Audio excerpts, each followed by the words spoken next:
अर्जुन को शहर में नई नौकरी मिली थी और रहने के लिए एक सस्ती जगह तलाशते हुए वह एक पुरानी 6 मंजिला इमारत के टॉप फ्लोर पर एक फ्लैट में शिफ्ट हो गया। शुरुआत में सब ठीक लग रहा था, लेकिन पहले ही दिन पड़ोस की एक बुजुर्ग महिला ने चेतावनी दी। 6ठी मंजिल पर कोई नहीं टिकता बेटा, जो आता है वापस नहीं जाता। अर्जुन ने बात को हंसी में टाल दिया, मगर पहली रात ठीक 3 बजे उसकी नींद लिफ्ट की टिंग आवाज से टूटी।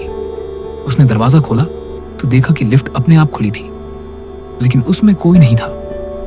वह थोड़ा चौंका, लेकिन सोचा कि शायद किसी ने नीचे से बुलाया होगा। अगली रात वही आवाज फिर से आई। इस बार उसने देखा लिफ्ट से एक सफेद साड़ी में औरत बाहर निकली। उसकी चाल अजीब थी, उसके पैर जमीन पर नहीं पड़ रहे थे और उसका चेहरा धुंधला मगर सीधा अर्जुन की ओर घूरता हुआ। अर्जुन घबरा गया और दरवाजा बंद करके अंदर छिप गया। सुबह होते ही वह नीचे वॉचमैन से मिलने गया और पूरी बात बताई।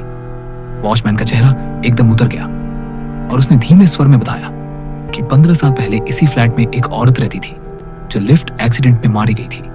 तब से जब भी कोई उस फ्लैट में आता है वह औरत लौटती है और फिर वो किराएदार कभी नहीं दिखता। अर्जुन का खून जम गया। उसने उसी वक्त सामान पैक किया और भागने की कोशिश की, लेकिन रात के ठीक 3 बजे लाइट चली गई। दरवाजा अपने आप बंद हो गया और पीछे से वही जानी पहचानी सिरन भरी आवाज आई, अब तू यहीं रहेगा हमेशा। अगले दिन 6ठी मंजिल का फ्लैट फिर से खाली था और नीचे वॉचमैन कुछ लोगों से कह रहा था, एक और गया, अब देखना अगला कौन आएगा। 6ठी मंजिल की लाइट फिर बुझ गई, जैसे कुछ और इंतजार कर रहा हो, शायद तुम्हारा।